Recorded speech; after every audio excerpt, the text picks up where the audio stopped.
पुंडलिकावरती हरी विठ्ठल श्री ज्ञानदेव तुकाराम पंढरीनाथ भगवान की जय राजाधिराज प्रभु रामचंद्र भगवान की जय पवन सुत हनुमान की जय श्री गुरुदेव दत्त वासुदेव हरी तेवढे सत्र हातवे जाऊन माईक मागे बी करायचं आणि पुढे बी गेले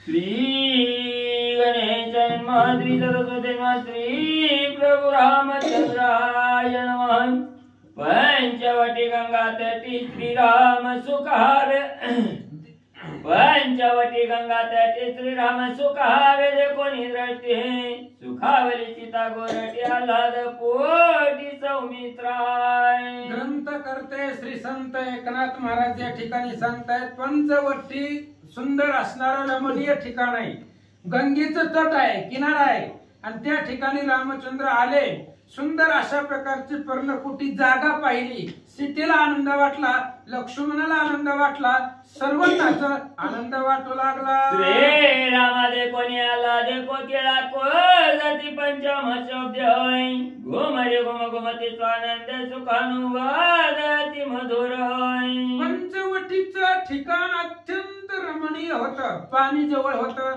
झाड वनस्पती होत्या आणि झाडावरती कोकिळा पारवे पोपट अशा प्रकारचे असणारे पक्षी होते श्रीरामचंद्राला पाहिलं आणि पाहून आपापल्या अंतःकरणामध्ये बोलू लागले ऐका श्रीरामा तू सीते तू धन्य धन्य सुमित्रा तू ऐसे कपदा कुजा तू पुण्य पुरुषार्थी यवनी आणि त्या ठिकाणी असणारे जे काही पक्षी होते कपोत नावाचे पक्षी आकाशाच्या असणाऱ्या झाडावरती बसून लक्ष्मण सीतेला पाहून त्या ठिकाणी बोलू लागले धन्य असणारी वन आहे परिसर आहे धन्य सौमित्र आहे धन्य श्रीराम मूर्ती आहे या वनामध्ये आले पुण्य पुरुषार्थही वन आहे राम कुठेही जात नाही हे वन संपूर्ण वनाचं भाग्य आहे पुण्यवान वन आहे म्हणून भगवंताचा प्रवेश इथं झाला स्वतः प्रमाणे की परत प्रमाण प्रयोगापाधीन व्यवस्थित कोण आहे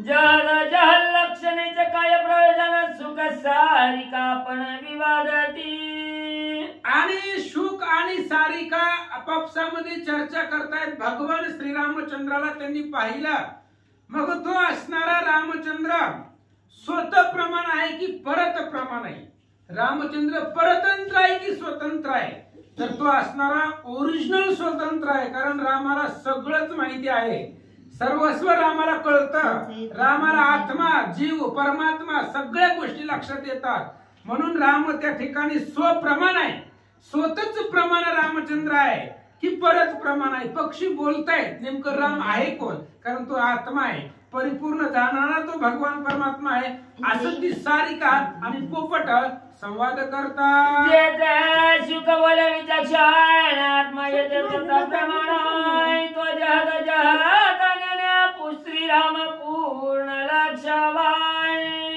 शुक आणि सारिका आपापसामध्ये बोलतायत सारिका शुकाला सांगत होती राम कसा आहे त्यावेळेस शुक नावाचा पक्षी पोपट त्या ठिकाणी बोलू लागला राम आत्मा आहे आत्माच प्रमाण आहे राम स्वतः आत्मा आहे तो आत्मा राम आहे आणि असा असणारा भगवान परमात्मा लक्ष त्या रामाला बघा कारण रामाला बघायला आपल्याला भेटतं आपलं तेवढं भाग्य आहे आत्मा रूपी रामाला लक्ष करा पहा सारिका बोलू लागले जेते शुक बोले विचक्षण आत्मा येते स्वतः प्रमाण तो जग जहात श्रीराम पूर्ण लक्षवाय ऐसे पक्षी विवादती तेने चुकावे श्रीराम मूर्ती लक्ष्मण चमत्कार चित्ती सीता सती स्वानंद्याय आणि पक्षी बोलू लागले महाराज रामचंद्राचं कौतुक स्वतः पक्षी आपापसामध्ये बोलताय शुक सारिका झाडावर बसलेले पक्षी रामचंद्राला पाहून बोलू लागले आणि बोलत असताना रामचंद्राने पाहिलं पक्षी संवाद करतायत रामचंद्राला आनंद वाटला लक्ष्मणाला आनंद वाटला सीतेचं मन प्रसन्न झालं शुक पिंगळे अनुवादात बसला श्री रघुनाथ पुण्य पुण्य पुरुषार्थ पावेलाय. मोर आनंदानं नाचू लागलेला आहे. मोराला खूप आनंद वाटलेला आहे, समाधान वाटलेला आहे. शुक पिंगळा त्या ठिकाणी चर्चा करतायत. या वनामध्ये जर रामचंद्र राहिले तर रामचंद्राचा पुरुषार्थ वाढेल. पुण्यवान तो भगवान परमात्मा या वनामध्ये जर बसला तर आघात कीर्ती वाढेल. पक्षी बोलतात अति पावन पंचवटी श्रीराम वसले जगजटी मारिल राक्षसांच्या कोटी सुख संतोषी त्रिलोकी.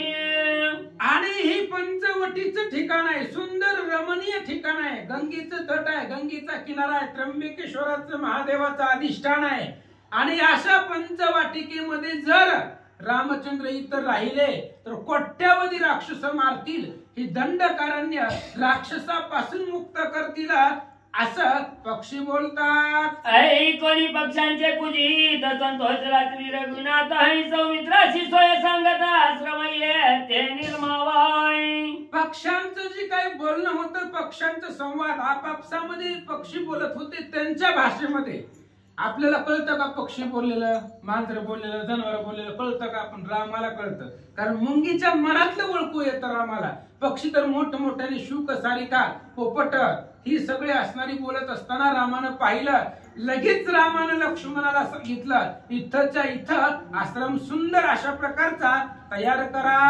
वरुणा संगम सार प्राचीन सरस्वती पवित्र आहे. लक्ष्मणी कपाले सुंदर कपालेश्वर करी सत्वर स्वाश्रमाय.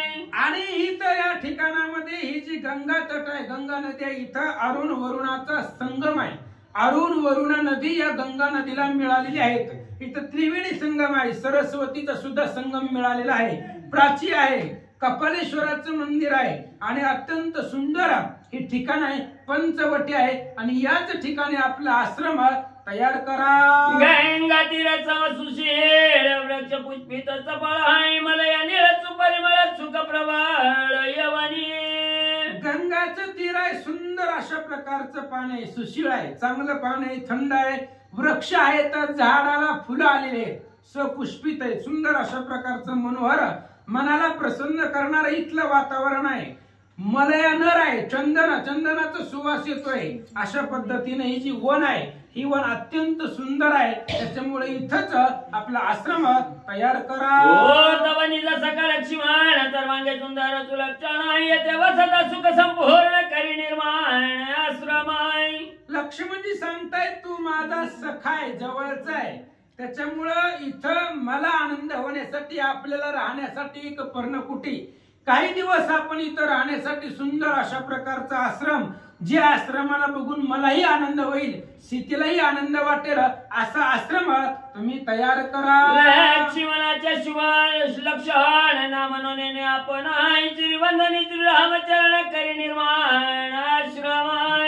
लक्ष्मणाचं एकच तप होतं महाराज, सुमित्रेने सांगितलं होतं, सांगल ती ऐकायचं. त्याच्यामुळे लक्ष्मणाकडे नाही शब्दच नव्हता. रामानं काही सांगू द्या, करायचं, तातडीनं करायचं. त्याच्यामुळे लक्ष्मणजी नाही म्हणत नव्हते. दादा काय म्हणाय, आश्रम तर इथं तुम्ही म्हणताल तसं कधीच नाही म्हणत नव्हते लक्ष्मण. सुमित्रा मातेची आज्ञा होती. त्याच्यामुळे रामचंद्राने सांगितलं आश्रम तयार करा. तीच आज्ञा शिरसावंद्य मानली आणि आश्रम तयार करायला सुरुवात केली. यज्ञशाळा, द्विजशाळा, जीवनशाळा, शयनशाळा, निर्मिली पर्णशाळा, अतिविशाळ ऋषीवासाय. आणि एक आश्रम आपल्यासाठी बनवला, यज्ञ करण्यासाठी. दुसरी त्या ठिकाणी शाळा बनवली. ब्राह्मण जर आलेच, रामचंद्र इथं आहेत म्हणून, मग त्यांना राहण्यासाठी एक आश्रम, त्याला द्विजशाळा सांगितलं. वृंदावने बनवली. पुन्हा त्या ठिकाणी असणारे शयनशाळा, झोपायला सुद्धा जागा लागते ऋषी मुनीला, साधू मुनीला. शयनशाळा बनवली. अत्यंत असणारे अनेक त्या ठिकाणी पर्णकुटी लक्ष्मण बनवू लागले. वृंदावने सुमनवने चौवताती वने उपवने बिल्वाच्वत्त मधुवने आम्रवने मगमगिताय. सुंदर अशा प्रकारची वृंदावन आहेत, फुलांची झाडं आहेत, तुळशी वृंदावन आहेत, वन आहेत, उपवन आहेत, बेलाचं झाड आहे, अश्वत्थ म्हणजे पिंपळाचं झाड आहे. अत्यंत सुंदर रमणीय ते ठिकाण होतं. मगमगित सुंदर अशा प्रकारचं रमणीय ते स्थळ दिसू लागलं. पंचवृक्षांची दाटी गंगा तेरे निकटानी काठी त्यामाजी शोभे पंचवटी देखता दृष्टी मननी व्याय. 5 झाडाचा संगम होता. झाड उंच वाढलेली होती, झाडांना फल होती, फुलं होती आणि सुंदर अशा प्रकारचा गंगेच्या किनाऱ्यावरती जवळच हे असणारी पंचवटी शोभून दिसू लागलेली होती. त्यामुळे त्या पंचवटीला जर पाहिलं तरी मनाची समाधानी होईल असं वन दिसू लागलं. वरुण सरस्वती त्रिवेणी वायाश्रमा प्रती सुंदर कपालेश्वर स्थिती सन्मुख भासती आश्रमी. आणि त्रिवेणीचा संगम होता. त्याच्यामध्ये अरुणा, वरुणा आणि सरस्वती ह्या 3 नदीचा संगम त्या गंगेला मिसळलेला होता. त्यामुळे त्रिवेणी त्या आश्रमाच्या भोवती आश्रमाच्या कडेनं वाहत होती. कपालेश्वराचं सुंदर महादेवाचं मंदिर त्या ठिकाणी समोरच होतं आणि त्याच्या पुढं पर्णकुटी बांधले. पंचवटी आश्रम स्वावा याची श्रीरामाची निजच्या लक्ष्मणे केली सद्भावा श्रीराघव सुखाती. आणि पंचवटी पाहिल्यानंतर रामाला सुख वाटेल, रामाला आनंद होईल म्हणून त्या पंचवटीची त्या आश्रमाची सजावट लक्ष्मणजी करू लागले. कारण रामचंद्राला सुख होणं आणि रामाची सेवा करणं हाच लक्ष्मणाचा सद्भाव होता. उत्तम उत्तम आश्रम स्थिती देखो आणि चुकावे श्री रघुपती लक्ष्मणाची अतिप्रीती सुखानुभूते आलिंगी. उत्तम अशा प्रकारचा आश्रम केला. राहण्यासाठी पर्णकुटी बांधली गेली. ती पर्णकुटी पाहिल्यानंतर भगवान श्रीरामचंद्राला अफाट आनंद वाटला. लक्ष्मणाबद्दल आधीच प्रेम होतं, प्रीती निर्माण झाली आणि सद्भावानं रामानं लक्ष्मणाला आलिंगन दिलं. श्रीराम चुक समेरी नाना पुष्पी नाना फळी निजाश्रमी दिसला बळी जनकवाळी समवेत. आणि लक्ष्मणाने ती पर्णकुटी बांधली, आश्रम बांधला. मग त्या आश्रमाला सजवत लक्ष्मण एकटे होते. रामचंद्राने हातामध्ये फुलं आणली, सीतेनेही फुलं आणली. दोघही फुलं घेऊन त्या पर्णकुटीला सजवू लागले. श्रीरामची आश्रम स्थिती त्याने लक्ष्मणा चुक संपत्ती सेवा करावया हराती उल्हासाची ती चौगुण आहे. श्रीराम, सीता आणि लक्ष्मणाने आश्रम बनवला. त्याच्यामध्ये रामचंद्र, सीता राहणार आहेत. त्याच्यामुळं ते असणाऱ्या रामचंद्राची सेवा करण्यासाठी लक्ष्मणजीला उल्हास होता, आनंद होता.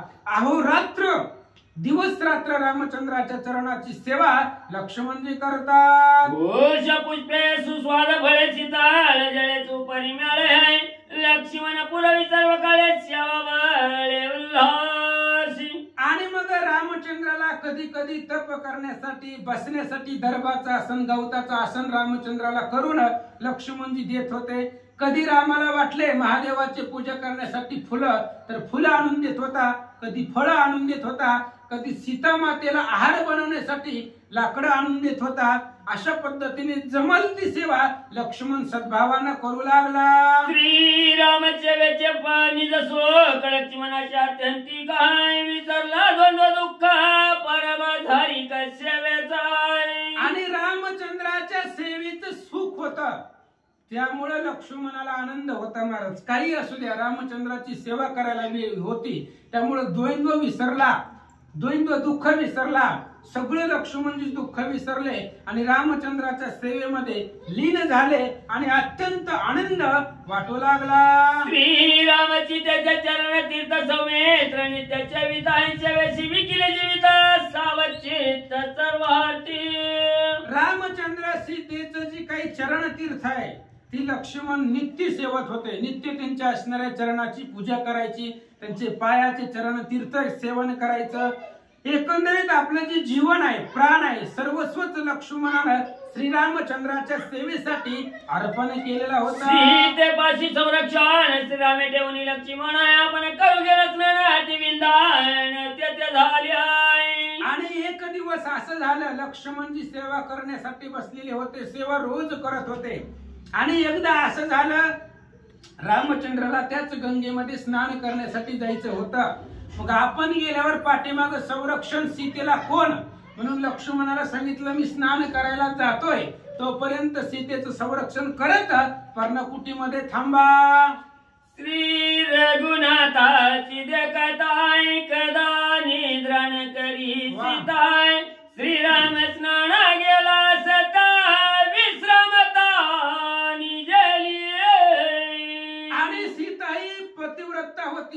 होती, सीतेचं व्रत होतं महाराज.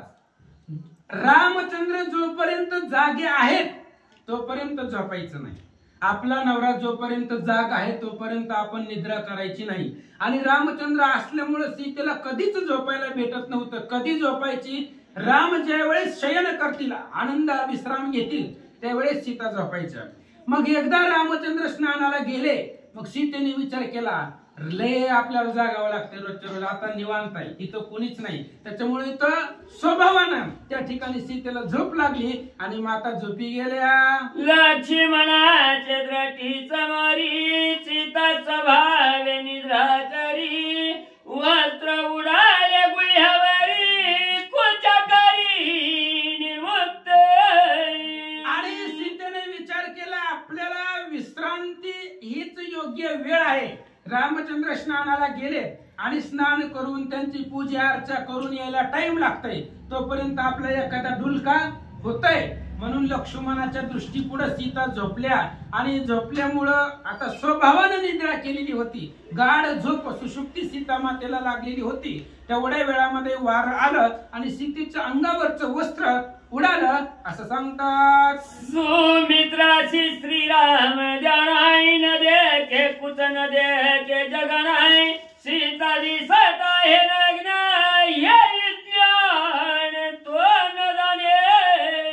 आणि प्रसंग असा आहे महाराज, सीता समोर आहे, सीताच्या अंगावरती वस्त्र नाही, साडी ओढून गेलेली आहे. लक्ष्मणजी बसलेले आहेत, लक्ष्मणाचं डोळं उघडच आहे, पण लक्ष्मणाचं संपूर्ण जे ध्यान आहे ती रामचंद्राच्या दृष्टीवरती आहे, रामचंद्राच्या चेहऱ्यावरती आहे, रामचंद्राच्या चरणावरती आहे.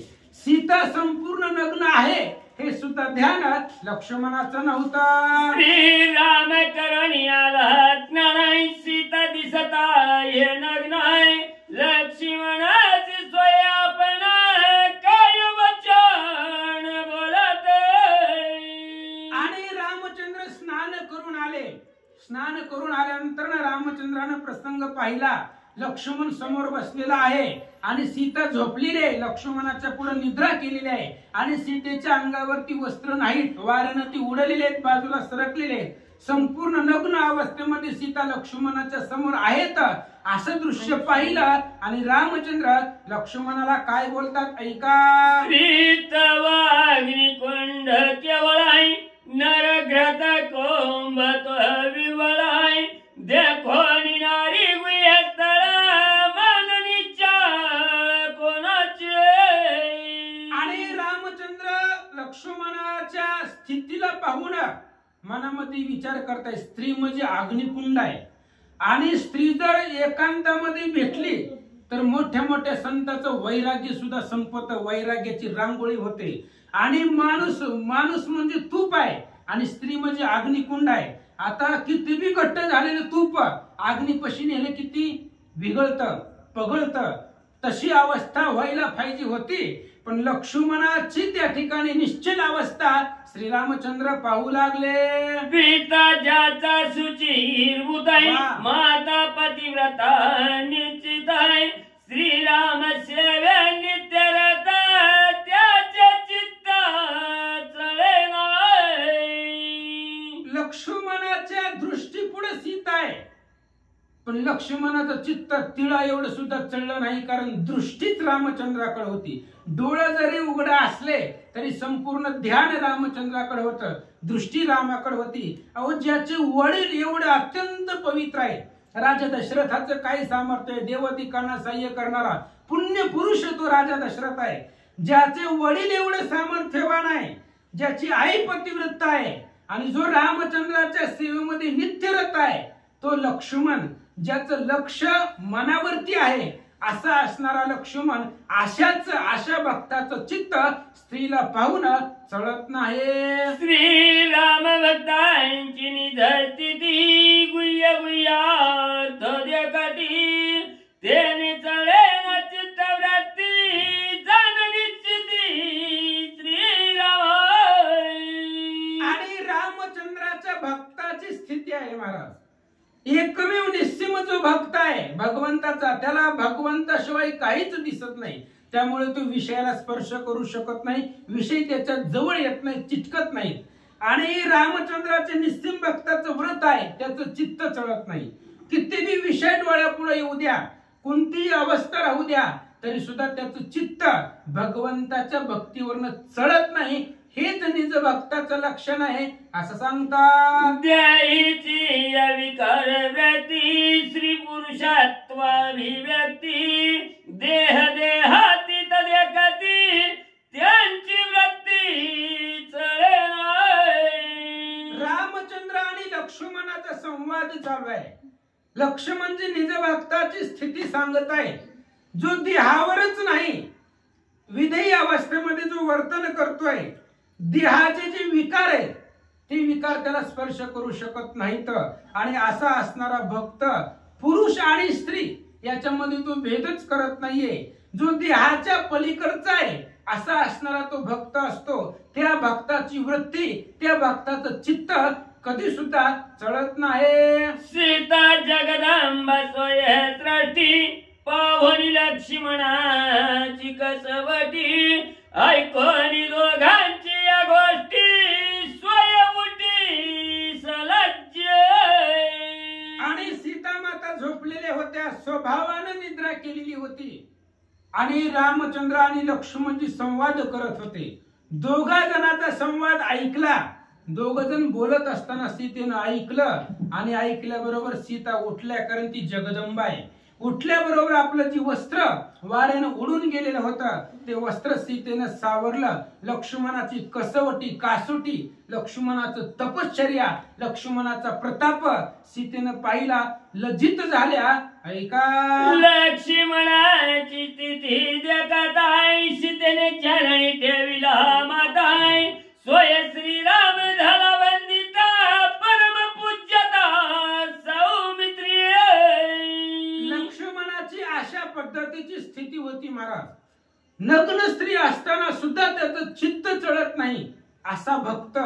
आणि अशा भक्ताची स्थिती पाहिल्यानंतर ना सीतेनं लक्ष्मणाच्या पायावरती डोकं ठेवलं, लोटांगण घातलं, नमस्कार केला लक्ष्मणाला. रामचंद्रानं सुद्धा लक्ष्मणाला नमस्कार करावा. रामानं सुद्धा लक्ष्मणाला वंदन केला, दृढ अशा प्रकारचं आलिंगन दिलं आणि पूजनीय असणारा तो लक्ष्मण आहे असं सांगतात. उलट झालं कसं असं झालं नाही बरोबर सांगितलं. लक्ष्मणच्या पाय पडले. लक्ष्मणाची स्थिती देखताय सीतेने चरणी ठेविला माताय सोय श्रीराम झाला वंदिता परम पूज्यता सौमित्री. राम भक्ताच्या पाया पडतो महाराज, पण भक्ताची स्थिती तशी लागते. लक्ष्मण त्या ठिकाणी असणारा निश्चळ वृत्तीचा होता. त्यामुळे रामानं अशी स्थिती बघितली लक्ष्मणाची. आपली पत्नी संपूर्ण उघडी आहे समोर, तरी सुद्धा त्याचं चित्त ढळत नाही असा असणारा तो लक्ष्मण पाहिल्यानंतर ना पूजनीय होता. म्हणून रामचंद्रानं सुद्धा त्याला नमस्कार केला, वंदन केला, सीतेनं लोटांगण घातलं. परम पूज्य असणारा तो लक्ष्मण जे होते असं सांगतात. लक्ष्मण घालून लोटांगणाय दोहींच्या मस्तकी धरिले चरणाय सेवा सुख द्यावे माझा पण पूर्ण पूज्यपण श्रीराम. आणि मग लक्ष्मणानं रामाला लोटांगण घातलं आणि मग सांगितलं, भगवंता आम्हाला फक्त सेवा द्या. दोघांच्याही चरणावरती लक्ष्मणानं डोकं ठेवला, मस्तक ठेवला, आलिंगन दिला आणि सांगितलं सेवेचं सुख मला द्या, मला दुसरं काही सुद्धा नको. तुमची सेवा करणं याच्यासाठीच मी वनामध्ये आलोय आणि तेच मला अपेक्षित आहे. त्यामुळे जेवढी तुम्हाला सेवा देता येईल किंवा मला करता येईल तेवढी करील. लक्ष्मणजी सांगतात. ऐकहाणीचा मित्र वचन श्रीराने देता लिंगन दोघांना दोन्ही पण झाले परिपूर्ण परब्रह्म. लक्ष्मणाचं वचन ऐकलं, लक्ष्मणाचं बोलणं ऐकलं. रामचंद्रानं आलिंगन दिलं. आलिंगन दिल्यानंतर ना देवभक्ताची भेटी झाली. दोघं एकच झाले, परिपूर्ण परब्रह्म झाले. दोघांनाही दोन्ही पण आठवणा गेला असं सांगतात. भावनी या पूर्ण बोध लक्ष्मणाचा सेवेचा आल्हाद सेवेला झाला सावध कथानुवाद उधाराय. ग्रंथकर्ते श्री संत एकनाथ महाराज सांगतायत, इथं लक्ष्मणाची निश्चळ स्थिती सांगितली. आता दोघांनी एकमेकाला आलिंगन दिलं लक्ष्मणाला सेवेचा आनंद आहे. याच्यानंतर काही कथा झाली ऐका. लक्ष्मण जाऊनी वनाची नित्यानी वन फळाची तव त्याने वन एक दिवशी आचार्याची देखील आहे. आणि लक्ष्मणजी रोज वनामध्ये जात होते. वनामधली फळं फुलं रामाच्या सेवेची चरणाची सेवा करायला फुलं आणि रामाला आहारासाठी फळं लक्ष्मण रोज घेऊन येत होता. पण एक दिवस वनामध्ये लक्ष्मणजी फुलं आणण्यासाठी गेले आणि एक आश्चर्य बघितलं. काय झालं ऐका. शूर्पणखेचा लाडका सोत साम्राज्याचा असे विख्यात काळ खड्गाचे प्राप्त्यर्थ करिवनात तपश्चर्या. आणि एक दिवस असं घडलं की शूर्पणखेचा लाडका एकच मुलगा त्याचं नाव सांब होतं आणि तो वनामध्ये तपश्चर्या करत होता. काळ खड्ग काळाचं असणारं खड्ग आल्यानंतर आपण त्रिजगतामध्ये विजयी होऊ. ती काळ खड्ग प्राप्त होण्यासाठी त्या वनामध्ये तो तपश्चर्या करत बसला. तपस्याचे आतुर बळी ध्यानी मंत्रमूर्ती आकळी तव त्यावरी वाढली वृक्ष झाली झाले भाऊ काळी वारुळाय. लक्ष्मण जिथं उभा होते तिथंच सांबी तपश्चर्या करत बसलेला होता. पण झालं असं होतं लक्ष्मण आता आले होते पण सांब अनेक वर्षापासून काळ खड्ग मिळवण्यासाठी तपश्चर्या करत होता. काळ खड्ग मिळावं म्हणून बसलेला होता आणि बसलेल्या जागेवरती वारुळ झालेलं होतं. त्याच्या भोवती झाडांच्या वेली सगळं वाढलेलं होतं. त्यामुळे आतमध्ये सांब दिसत नव्हता असं सांगतात. सांब तपश्चर्याती अद्भुत आहे खग्रांती खग्रचिताय काळ खड्गवता प्राप्त झाले विपरीत दृष्टी. आणि एकदा असं झालं की त्या सांब तपश्चर्याच्या बळावरती ती काळ खड्ग त्याला प्राप्त झालं. आकाशामधून ते काळ खड्ग तपश्चर्याला फळ म्हणून आकाशामधून त्या सांबाच्या दिशेने येऊ लागलं. पण त्या सांबाचं अदृष्ट होतं त्याचं प्राप्तन नव्हतं. काय झालं ऐका. खड्ग उतरता तत्वराय तव शस्त्र देवता करी विचाराय सांब महापापी दुर्धरा खड्ग्या घोर करील. आणि शस्त्र ही देवता आहे. खड्ग म्हणजे तलवार आकाशामधून येत होती सांबाकड कारण त्याला मिळणार होती तपश्चर्या त्याची होती. पण येत असताना खड्गन शस्त्र देवतेने विचार केला सांबी इथं आहे आणि लक्ष्मण सुद्धा इथं आहे. मग आपण नेमकं कुणाच्या हातामध्ये जायचं ऐका. निर्दळील ब्राह्मणाय वध करील दिन जनाय त्याच्या हातावी स्पर्शन शरण लक्ष्मणा मी होईन. ते असणाऱ्या शस्त्र देवतेने विचार केला इथं सांब बसलेला आहे आणि लक्ष्मण म्हणजे इथंच आहे. मी जर ह्या सांबाच्या हातामध्ये आले ती खड्ग तलवार विचार करतोय बघा. मी जर या सांबाच्या हातामध्ये आले तरी काय करेल महाराज लोकांना हुडकू मारेल सगळं पुती पुराण बंद पाडेल साधू मुनिजनाला त्रास देईल. ह्याच्या हातात जर मी आले तर सगळा अधर्म माझ्याकडून हा करून घेईल. म्हणून याच्या हाताला स्पर्श न करता शरण लक्ष्मणा मी होईन. लक्ष्मणाच्या हातामध्ये जर मी केले तर काय होईल. हा तव धर्माचा सहकार्य किंचन कैवारी दिन देवदारी याच्या करी मी पावे नाही. आणि लक्ष्मण धर्माचा सहाय्यकारी आहे. धर्मासाठीच यांचा अवतार आहे. धर्माचं रक्षण करण्यासाठीच हे आलेले आहेत. त्यामुळं मी जर लक्ष्मणाच्या हाताला स्पर्श केला लक्ष्मणाच्या हातामध्ये जर उतरले तर धर्माचं सहाय्यासाठी माझा त्या ठिकाणी उपयोग होईल. धर्माच्या रक्षणासाठी माझा वापर होईल. म्हणून ह्या लक्ष्मणाच्याच हातामध्ये आपण जावं असा विचार शस्त्र देवता तप करे लक्ष्मण पळे तोडी त्याचा होय हस्तगत सौमित्र. आणि सांब जाळीमध्ये तप करत बसलेला होता. वर्ण खड्ग आलं. खड्ग सांबाला चिटकूनच लक्ष्मणजी होते. त्यामुळे खड्ग येत असताना लक्ष्मणानं पाहिलं आणि वरच्यावर ती तलवार झेलले. वर्ण पळे आतुडी ताव चटे काळ खड्ग आले हाताय लक्ष्मण पायचा बोता तव खड्ग दातन दिशेची. आणि लक्ष्मणानं पाहिलं महाराज याच ठिकाणी आपण रोज येतो. वन हे असणारी फळं तोडायला आपण इथं रोज येतो. पण आज अचानक आपल्या हातामध्ये खड्ग आलं, ही तलवार आली, पण कुठून आली? तलवार देणारा इथं आपल्याला दिसत नाही. मग अचानक तलवार कुठून आली याचा विचार लक्ष्मणजी करतात. खड्गे चुकावला करतळी हरिके वेळोवेळा तुळी पाहो पाहावया तोळी जाळी सांबते वेळी निवटीला. आणि हातामध्ये तलवार आली महाराज. आणि क्षत्रियाला योद्ध्याला जर शस्त्र भेटलं तर आनंद होतो.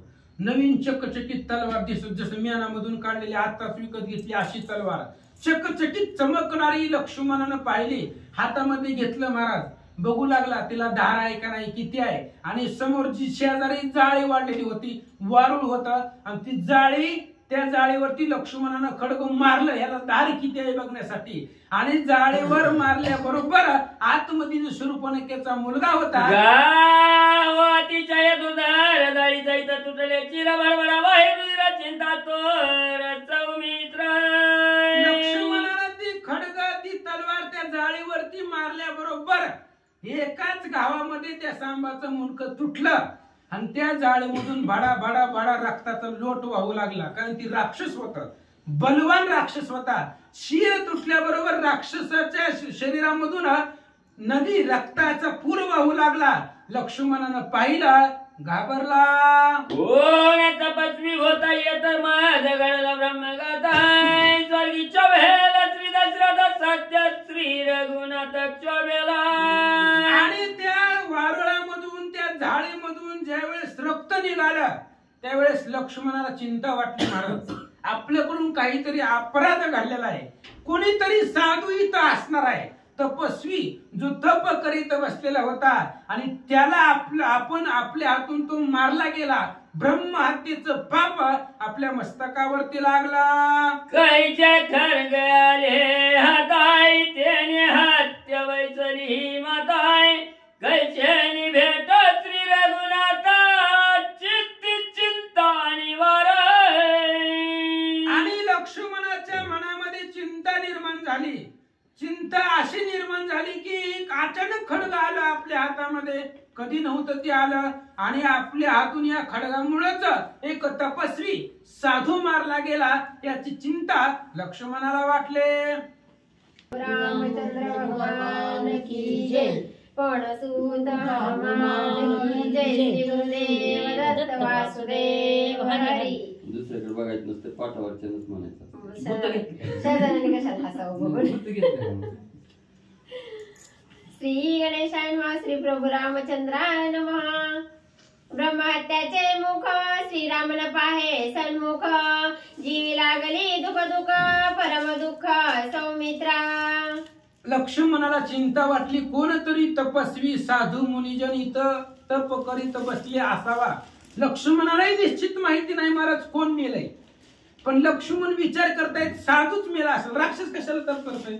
साधूच कोणीतरी तपश्चर्या करत बसला असेल आणि तो आपल्याकडून मेला, त्याचा वध झाला. त्यामुळे ब्रह्महत्या मस्तकावरती बसली. आणि ब्रह्महत्याचं मुख, ब्रह्महत्याचं तोंड सुद्धा रामचंद्र पाहत नाही. मग त्या रामचंद्राला आपलं मुखचंद्र कसा दाखवावा, राम आपलं मुखचंद्र पाहिल का नाही, रामाचं आपल्याला दर्शन होईल का नाही, राम आपल्यापासून अंतरतो की काय, याचं दुःख लक्ष्मणाला वाटलं. माता पिता बंधू होता माझा श्रीराम समर्थ. त्याची सांग वृत्तांत प्रायश्चित्तार्थ पुसेन. आणि मग लक्ष्मणाने विचार केला, लपवायचं नाही म्हणलं, जी घडलंय ती सांगायचं. कारण आता इथं आई वडील बहीण भाऊ सगळं आपलं रामचंद्रच आहे, सर्वस्व रामचंद्र आहे. त्यामुळे आता रामापासून काहीच लपवायचं नाही. मग रामाला घडलेलं सगळी हकीकत कहाणी सांगू, जी घडलंय वनामध्ये ती रामचंद्राला सांगू आणि रामाला प्रायश्चित्त विचारू. जे प्रायश्चित्त राम सांगतील तेच करू. लक्ष्मणजी बोलतात, करिता श्रीराम नाम स्मरण कोटी दोषा होय दहन. त्याची झाली अनन्य शरण हत्यारण निमेषार्धे.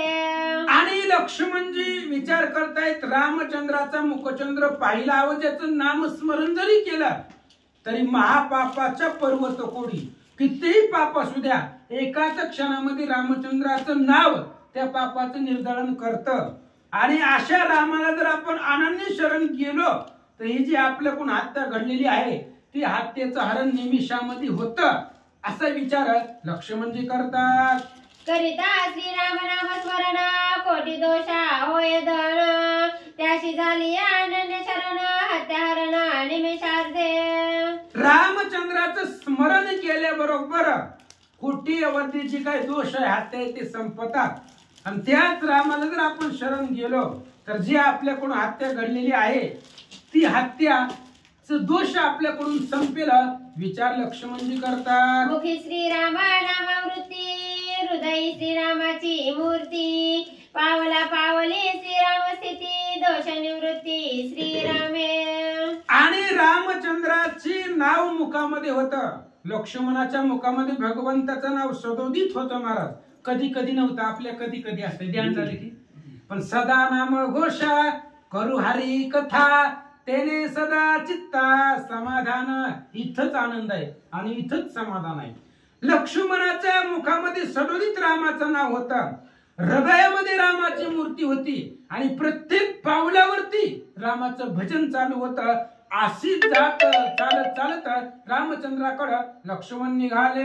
श्रीराम स्थिती पाऊल पडे तेने समाधी सुख गाढे प्रायश्चित्त झाले बापुडे श्रीरामाकडे पाहताची. लक्ष्मणाजीच्या मनामध्ये एवढा विचार आहे. हातामध्ये ती तसंच तलवार घेऊन निघाले.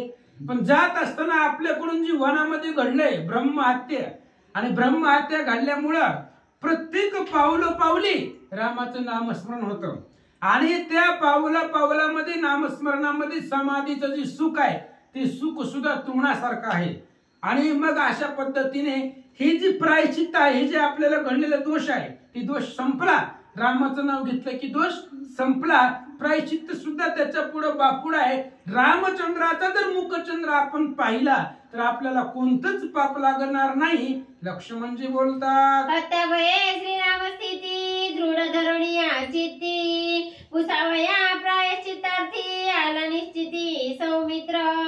आणि लक्ष्मणाने प्रायश्चित्त विचारण्याचं कारण आहे महाराज. त्याचं पाप लागलंच नव्हतं लक्ष्मणाला.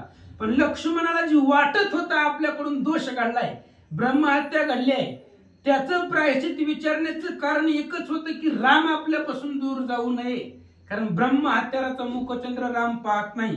राम दूर जाऊ नये म्हणून लक्ष्मणजी रामाच्या जवळ निघाले. आणि जे काही प्रायश्चित्त आहे हे आपल्याकडून जे घडलंय त्याला जे प्रायश्चित्त आहे ते रामाला विचारू असा विचार करतात. श्रीरामा सीता पुसे आपण स्त्री वाचून लक्ष्मण दिसत आहे अति उद्विग्न दिनवदन आभासे. आणि मग इकडं पर्णकुटीमध्ये सीता आणि रामचंद्र बसलेले होते. लक्ष्मणाला सीतेनं लांबूनच पाहिलं. येत असताना सीतेनं लक्ष्मणाचा चेहरा बघितला आणि रामाला सांगितलं खूप दिवस झाला आपण वनामध्ये आलोय. लक्ष्मणाचा चेहरा असा उद्विग्न कधीच दिसला नाही, आज दिसायला लागलाय. रामाने विचारलं सीतेला का बरं असं लक्ष्मणाचा चेहरा दिसायलाय. सीतेनं सांगितलं का दिसायला म्हणजे बायको जवळ नाही त्याची म्हणून त्याला तसं वाटायलंय. त्याची पत्नी इथं नाही म्हणून त्याचा चेहरा उद्विग्न झालाय. ही सीतेच्या मनातला आहे. पण रामचंद्र काय बोलतात ऐका. श्रीराम म्हणे सीते प्रती सौमित्र नव्हे विषयार्थी दिसे नूतन सखर्गाची प्राप्ती काही वनाप्रती प्रवर्तले. सीतेने सांगितलं त्याला त्याच्या बायकोची आठवण झाली असेल म्हणून त्याचा चेहरा पडलेला असेल, उद्विग्न दिसत असेल, त्याला दुःख वाटत असेल, बायकोची आठवण झाली असेल असं सीतेला वाटलं होतं. पण रामचंद्राने सांगितलं लक्ष्मण विषयी अर्थी नाही. विषयाचा स्वार्थ लक्ष्मणाच्या मनामध्ये नाही. मग काय झालं, लक्ष्मण जाताना रिकामा गेलेला होता.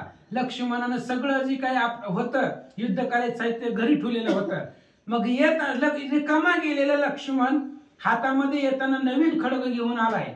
याचा अर्थ असा आहे जिथं लक्ष्मण गेला होता त्या वनामध्ये काहीतरी घडलं. रामचंद्र बोलतात. तव लक्ष्मणे एवढी आपण साष्टांग घातले लोटांगण दोष घडला जी संपूर्ण कृपा आपण करावी. आणि तेवढ्या वेळामध्ये राम आणि सीतेचा संवाद चालू असताना लक्ष्मणजी समोर आले. लोटांगण घातलं सीता मातेला, रामचंद्राला लोटांगण घातला, नमस्कार केला. आणि जे वनामध्ये घडलंय किंवा ते असणाऱ्या रामचंद्राला लक्ष्मणजी सांगू लागले जी घडलंय त्याच्याबद्दल प्रायश्चित्त सांगा. जय जय जय जय श्री रघुनाथा नाथ बंधो दीननाथा कृपा करी गा भगवंता मज रक्षिता आन नाही. लक्ष्मणजी सांगतायत भगवंत अनाथाचा नाथ तुम्ही आणि मी अनाथ आहे. माझ्या दीनजनाचा सांभाळ करा, माझं संरक्षण करा. आता या वनामध्ये तुमच्याशिवाय मला कुणीच नाही, माझं सर्वस्वच तुम्ही आहे. त्याच्यामुळं माझ्यावरती कृपा करा. लक्ष्मणजी बोलतात तळी दरिद्री पाळता वरी आकाशा ढवळीता दाई दिशा धांडळीता मज श्री रघुनाथा आन नाही. लक्ष्मणाने सांगितलं रामा जमिनीपासून आकाशापर्यंत जरी निहाळलं पाहिलं, 10 दिशा जरी शोधल्या तरी तुम्ही जेवढं मला आप्तपण आहे किंवा तुमच्यापेक्षा आप्त तुझ्याशिवाय मला जगामध्ये कुणीच नाही. मग या त्रिभुवनामध्ये आकाशापर्यंत, पृथ्वीपासून आकाशापर्यंत 10 दिशामध्ये तुमच्याशिवाय मला दुसरा कुणीच संरक्षण करता नाही किंवा तुमच्याशिवाय मला दुसरा कुणीच आप्त नाहीये. तूच माझा सर्वस्व आहे. लक्ष्मणजी बोलतात मी तवनेने माता पिता बंधू भगिनी तुची तत्वता कौशल्येने निरुपिले वना येता मज रक्षिता तुची तू. आणि लक्ष्मणजी सांगतायत भगवंता मला आई वडील सर्वस्व तुम्हीच आहे. पाठीमागचा आठवा ज्या वेळेस वनामध्ये आपण निघालो त्यावेळेस माझा हात कौशल्याने तुमच्या हातामध्ये दिला होता आणि तुम्हाला सांगितलं होतं याला सांभाळा, जसं घेऊन चालाय तसं माघारी घेऊन या सांगितलं होतं कौशल्य मातेनं. म्हणून ह्या संपूर्ण त्रिभुवनामध्ये तुम्हीच माझे संरक्षण करते आहेत, तुम्हीच माझे सगळं सर्वस्व आहेत. लक्ष्मणजी बोलतात लक्ष्मणाचे दीन वचन ऐकूनिया श्री रघुनंदन मग संकेत पुसे आपण येरू मस्तक हलवणी सांगता होय. आणि लक्ष्मणाचं दीन वचन आहे. अत्यंत करुण वाणीने लक्ष्मणजी बोलत होते. त्यावेळेस रामानं विचारलं, संकेतानं म्हणजे विचारलं काय झालं, बोलले नाही काय झालं विचारलं. लक्ष्मणानं बी नमस्कार केला, खाली वाकले आणि सांगू लागले वनी वन फळे तोडीता औचित खर्ग आले हाता त्याचा गाव पाहू जाता जाई त्या अर्था तोडिली. लक्ष्मणानं घडलं ती सांगायला सुरुवात केली. म्हणले रामा झाला असं होतं, रोजचं प्रमाण आपलं फळ आणण्यासाठी मी वनामध्ये गेलो असताना फळ तोडीत असताना अचानक कुठून तरी तलवार हातामध्ये आली. मला नाही माहिती कुठून आली. आल्यानंतर मी ती कॅश पकडला, झेलली तलवार आणि झेलल्याबरोबर पाहिलं मला कुणी दिसलंच नाही तर जवळ कोणी. मग ती समोर जाळी होती, भयंकर जाळी वाढलेली होती, वारूळ झालेलं होतं वाणांचं त्या ठिकाणी जाळी त्याच्यावरती झालेली होती. मग तलवार आहे म्हटल्यावरती ह्याला धार पाहण्यासाठी त्या जाळीवरती मी तलवार मारली आणि वाचा तव जाळीता तप करीता तपस्वी होता वारुळात त्याचा मजा घडला घात प्रायश्चित्तार्थ मज सांगा. आणि लक्ष्मणजी सांगतायत जाळीवरती मी तलवारीचा घाव मारल्याबरोबर त्या जाळीमधून रक्ताचा पाठच्या पाठ बाहेर आली. मग माझ्या लक्षामध्ये असं आलं की या जाळीमध्ये कोणीतरी साधू होता, कोणीतरी तपस्वी होता जो अनेक वर्षापासून इथं तप करीत बसलेला होता. त्यामुळं माझ्याकडून साधू संतांचा घात झालाय, ब्रह्महत्येचा डाग मला लागलाय. त्यामुळे याच्यासाठी मला काय प्रायश्चित्त असेल ती सांगा.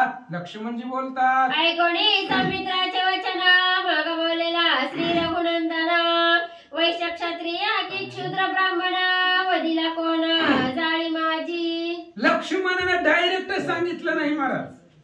डायरेक्ट सांगितलं असताना प्रायश्चित्त काय अडचण होती लक्ष्मणाला प्रायश्चित्त सांगण्यासाठी.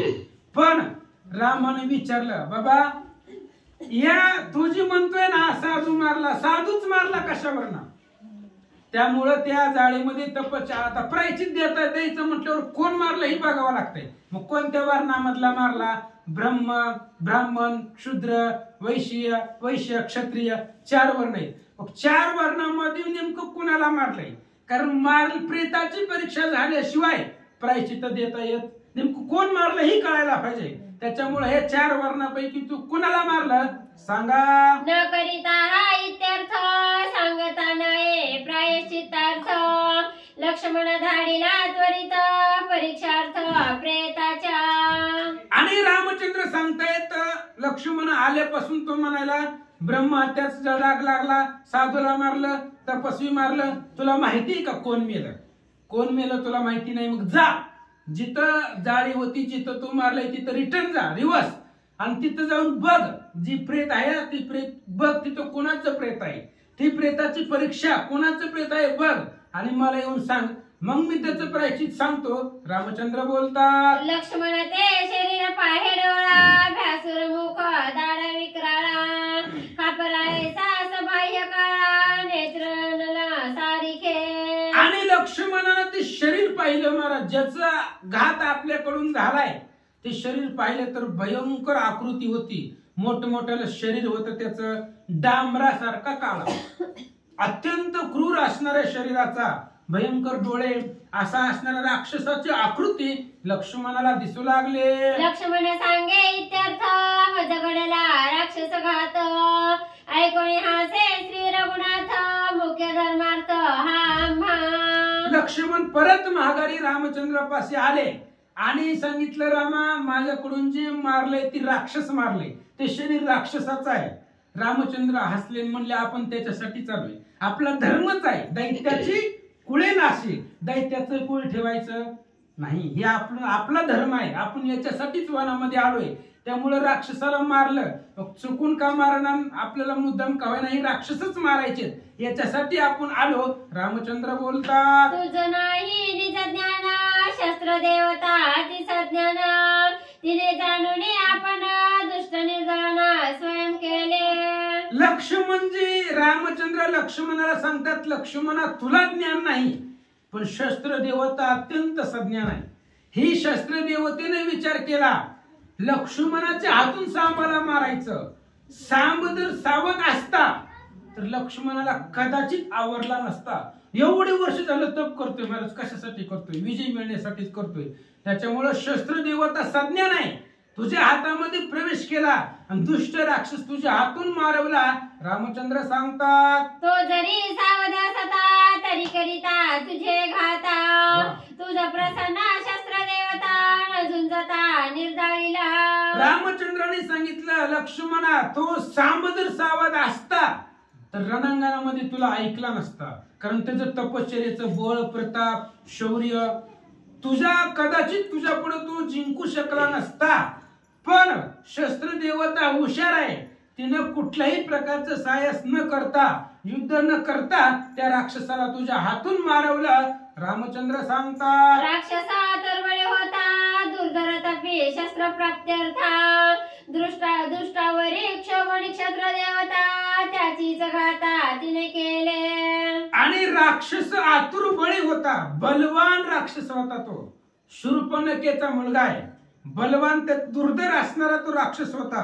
अनेक वर्षापासून तप करत होता हीच शस्त्र प्राप्त करण्यासाठी. पण शस्त्र देवता अत्यंत सज्ञान आहे, दुष्टावरती रागवली, तुझ्या हातामध्ये प्रवेश केला आणि त्याच दुष्टाला त्या शस्त्र देवतेनं मारवलं. रामचंद्र सांगतात, तपस्याच्या केले घाता, दोष बैसला माझे माथा, ऐसे न म्हणावे तत्वता, दोष सर्वथा न मानावा. आणि रामचंद्र सांगतायत, मगापासून तू म्हणायला साधू मारला, संत मारला, तपस्वी मारला, आता बघितलंय डोळ्याने राक्षस मारलाय, ते आपल्यासाठी चांगलंच आहे, आपण त्याच्यासाठी आलोय. त्यामुळे आता साधूला मारलं, तपस्वीला मारलं, माझ्या डोक्यावरती दोष लागला असं काही म्हणू नको, स्वतःला दोषी समजू नको. भगवंत बोलतात, करावया राक्षसांचे घात, आम्ही आलो असो या वनात, शस्त्रे धरणी तुझात, केला प्राणांत दुष्टाचा. आणि रामचंद्र सांगताय, तू जे केलंय ते करण्यासाठीच आपण आलोय. मग तू चुकून का होईना, जे काम तू केलेलं आहे त्याच्यासाठीच आपण वनवासामध्ये आलेलो आहे. म्हणून शस्त्र देवतेनं तुझा हात पकडला, तुझा हात धरला आणि तुझ्या हातामधून दुष्ट असणाऱ्या त्या सांबाचा वध तुझ्या हातून करवला. रामचंद्र सांगतात, तू तव नवेसी कर्म करता, तुझ्या घरोनिया हाता, दुष्ट जमिला शस्त्र देवता, दोष सर्वथा तुझ नाही. तुला कुठल्याही प्रकारचा दोष नाही, कारण तू काही केलंच नाही. शस्त्र देवता अचानक तुझ्या हातामध्ये आली आणि तू स्वभावानं मारलं महाराज. आता तुला माहिती होतं का त्या जाळीमध्ये कोण आहे, पण शस्त्र देवतेला माहिती होतं, तुला नव्हतं माहिती, पण जी शस्त्र देवता तुझ्या हातामध्ये आले तिला माहिती होतं, म्हणून तुझा हात पकडला आणि दुष्ट असणाऱ्या त्या सांबाचा वध तुझ्या हातून घडवला, मारला, त्यामुळे तुला दोष नाही. दोष नाही तुझे माता पुसणे न लगे प्रायश्चित्त, असे श्रीरामा बोलता उल्हासता सौमित्र. आणि लक्ष्मणजीला सांगितलं रामचंद्राने कुठल्याही प्रकारचा दोष मानू नका, तुमच्या मस्तकावरती दोषच नाही, त्यामुळं प्रायश्चित विचारण्याची गरज नाही, कारण राक्षस मारले आणि ते आपलं कर्तव्यच आहे, त्याच्यामुळे प्रायश्चित्ताची गरज नाही, असं रामचंद्राने सांगितल्यानंतर लक्ष्मणाला आनंद वाटला. धन्य ज्ञान श्री रघुनाथा शोधून काढिले इत्यर्थ, मी तव नवे कर्म करता दोष सर्वथा मज नाही. लक्ष्मणजींनी विचार केला, रामचंद्राकडे आगाध ज्ञान आहे, अद्भुत ज्ञान आहे, रामालाच सर्वस्व ज्ञान प्राप्त आहे, आणि असा असणारा राम, धन्य असणारा ज्ञान त्या भगवंताकडे, प्रेताची परीक्षा पाहणं, आणि असं सर्व रामचंद्राने सांगितल्यावर लक्ष्मणाला आनंद वाटला. कुठलंच कार्य मी केलं नाही, कारण मी केलेलं कार्य सगळं रामार्पण, जे काही करू द्या. हनुमंतानं जेवढी राक्षस मारली ती सगळी मारलेलेच पाप हनुमंताला नाही, कारण ती रामचंद्र सर्वस्व रामार्पण कृष्णार्पण. तसं आपण काहीच केलं नाही, जी करतोय तो रामचंद्रच करतोय, आपण काही करत नाही. 2 मिनिटांमध्ये सांगतो महाराज. प्रहस्त त्या असणाऱ्या बिभीषणानं एवढी इज्जत खाल्ली होती रावणाची सभेमध्ये, आणि रावण गेला बिभीषणाला मारायला, तलवार काढली बिभीषणाला मारलं. आता बिभीषणाला वाचवायचं होतं रामाला, पण राम कुठं, मग बिभीषण रावणाच्या समोर होतं, मग कसं वाचवायचं, मग लगेच रामचंद्राने प्रहस्ताकडून ते कार्य करून घेतलं. म्हणजे जे करतोय ते भगवंत करतोय, आपण काही करत नाही. आता प्रहस्तालाही वाटत होतं बिभीषण मारावा, ह्याला मारावं, तरी सुद्धा रावण मारत असताना प्रहस्तानं रावणाचा हात धरला. का हात धरला, भगवंतानं सांगितलं पकड, आताच टाइम नाही, याला मारायचंच नाही, कारण हा भगवंताचा निस्सिम भक्त आहे, त्याच्यामुळे जे करतोय ते भगवंत करतोय. लक्ष्मण ती विचार करतायत, मी कोणतंच कार्य केलं नाही, जे घडतंय ते रामचंद्र करून घेतात, त्यामुळं कर्म करता ही माझं मला लागू पडत नाही, असं सांगतात. धन्य धन्य श्रीराम कृपा म्या घेतले दोष संकल्पा, तोची केला निर्विकल्पा पुण्य पाप मज नाही. आणि लक्ष्मणजी सांगतायत, तुका म्हणे आम्ही झालो अग्निरूप, लागोने दी पाप पुण्य अंगा, आमच्या अंगाला पाप आणि पुण्य स्पर्श करू शकत नाही. का, कारण रामचंद्राचे निस्सिम भक्त आहे, माझ्या मनामध्ये अनेक संशय होते, कोणीतरी मारला असेल, प्रायश्चित्त असेल वगैरे वगैरे, माझ्या मनामध्ये दोष होता, संकल्प होता, विकल्प होता, पण तीच रामचंद्राने जो विकल्प होता तो निर्विकल्प केला, माझ्या मनातला विकल्प संपवला, त्यामुळे पुण्यही नाही पापही नाही, आपल्या अंगाला स्पर्श करू शकत नाही. ऐसे बोलूनी लक्ष्मण मस्तकी धरिले श्रीरामचरण, श्रीरामे दिदले आलिंगन समाधान सुबंधू. लक्ष्मणानं असं बोलल्यामुळं त्या ठिकाणी रामचंद्राच्या मस्तकावरती रामचंद्राच्या चरणावरती लक्ष्मणानं आपलं डोकं ठेवलं, दृढ अशा प्रकारचं आलिंगन रामचंद्राला दिलं, आणि समाधान लक्ष्मणाला आणि भगवंताला वाटलं. श्रीरामाचे निज भक्त कर्मे करुणी अलिप्त, हरिभक्तांचे पडता चरित्र नित्यमुक्त महादोषी. आणि या ठिकाणी सांगतायत रामचंद्राचे भक्त आहेत, ते भक्तांना कोणतंही कर्म करू द्या, कोणतंही कार्य करू द्या, त्या कर्म कार्याच्या पाप पुण्यापासून भक्त अलिप्त असतो, आणि त्या भक्ताचं चरित्र जो जो वाचतो तो देवाला आवडतो, तो भगवंताला प्रिय आहे. आळंदीच्या मालकाचं म्हणणं आहे, तेही प्राणपरते आवडते मज निरुते, जे भक्त चरित्राते प्रशंसिती. भक्ताच्या चरित्राचं जे उच्चारण करताय, हरिभक्ताचं चरित्र जे वाचतात तो भगवंताला आवडतो, असं सांगतात. करावया राक्षसांच्या गाता, काळ खड्ग आले हाता, श्रीरामे पूजिले सद्भावता, काळ सर्वथा साह्यामा.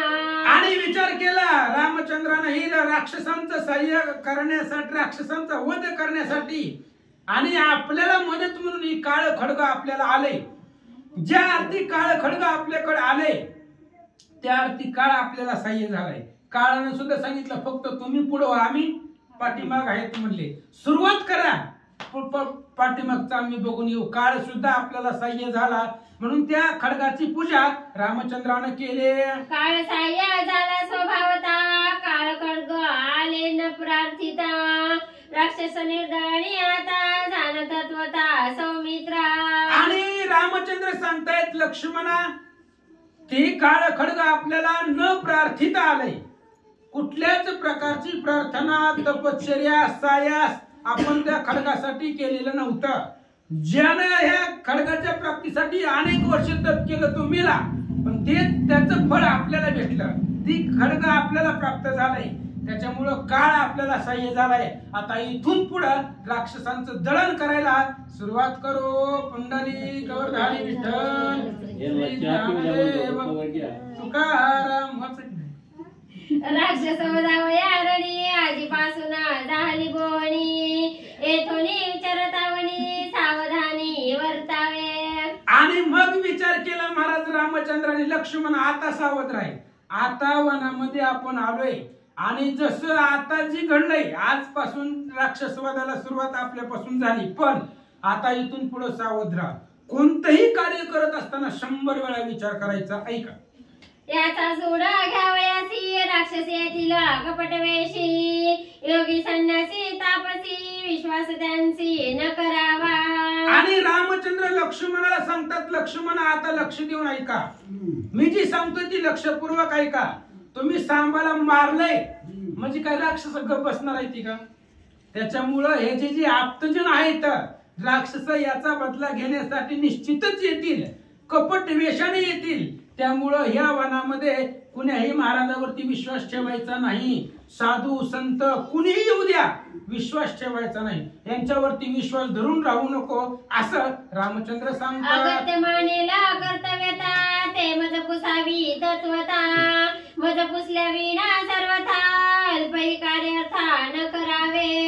आणि त्यावेळेस रामचंद्र सांगू लागले, लक्ष्मणा मी तुझ्यापाशी असेल नसेल, वनामध्ये तुझ्यावरती कधी प्रसंग येईल कधी नाही, कधी कधी एकट्यालाही निर्णय घ्यावे लागतील, पण कोणतंही कार्य करत असताना आधी माझी परमिशन घ्यायची, मला विचारायचं.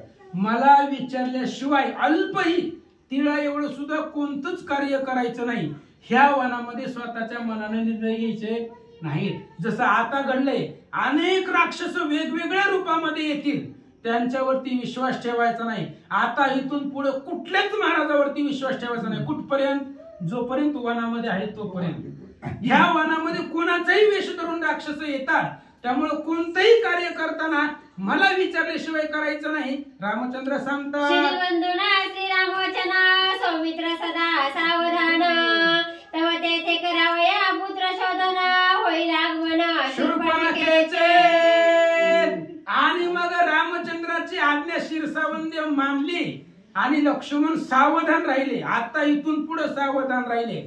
आणि लक्ष्मणानं जी मारलंय, लक्ष्मणानं ज्याला मारलंय तो असणारा शूर्पणखेचा मुलगा, आणि त्याचा बदला घेण्यासाठी शूर्पणखा येणार असं सांगतात. पुंडलिक वरधारी विठ्ठल श्री ज्ञानदेव तुकाराम.